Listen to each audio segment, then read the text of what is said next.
அனைவருக்கும் ஆன்மீக வணக்கம். நம்ம இன்றைக்கி ஆன்மீக சேனலில் பார்க்கக்கூடிய தலைப்பு பார்த்திங்கன்னா, பணவசிய அஞ்சனம் எப்படி ரெடி பண்ணி அதை நம்ம எப்படி பயன்படுத்துறதுன்னு தான் பார்க்க போகிறோம்.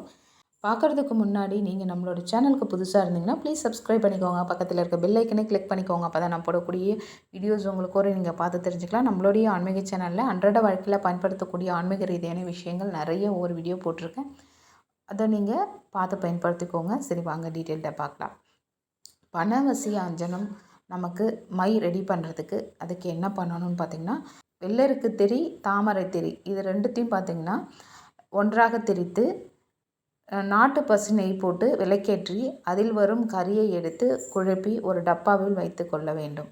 பொதுவாகவே பார்த்திங்கன்னா இந்த மாதிரி நம்ம ரெடி பண்ணக்கூடிய அந்த கரியானது ரொம்ப சக்தி வாய்ந்தது. இதை பார்த்திங்கன்னா ஒரு டப்பாவில் வைத்து பூஜை அறையில் வச்சுருங்க. எப்போவுமே உங்களுக்கு எப்போல்லாம் பணம் வந்து கொண்டே இருக்கிறதோ, அதான் உங்களுக்கு ஒரு பல்காக ஒரு அமௌண்ட் வருதுன்னு வச்சுக்கோங்களேன், அதிலிருந்து ஒரு நோட்டை எடுத்து சுவாமிக்கிட்ட வேண்டிக்கிட்டு இந்த மையை அந்த நோட்டில் எடுத்து தடவிடுங்க. இதை மாதிரி செஞ்சுட்டு பணம் வைக்கக்கூடிய இடத்துல வச்சுக்கோங்க, இல்லை பீரோவில் வைங்க.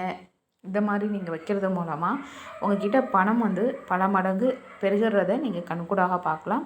இது ஒரு சாதாரண விஷயமாக நீங்கள் கருதாமல் இதை ஒரு ரெகுலராக நீங்கள் ஃபாலோ பண்ணி செய்ய உங்களுக்கு நல்லாவே பணப்புழக்கம் இருந்து கொண்டே இருக்கும். அதை நீங்கள் உணரலாம். கண்டிப்பாக இந்த வீடியோவில் சொன்ன இந்த தகவல் உங்களுக்கு பயனுள்ளதாக இருந்திருக்கும் நம்புகிறேன். இந்த வீடியோ பிடிச்சிருந்துச்சுன்னா லைக் பண்ணுங்கள், ஷேர் பண்ணுங்கள், கமெண்ட் பண்ணுங்கள். இவ்வளோ நேரம் பொறுமையாக பார்த்ததுக்கு நன்றி. நற்பவி.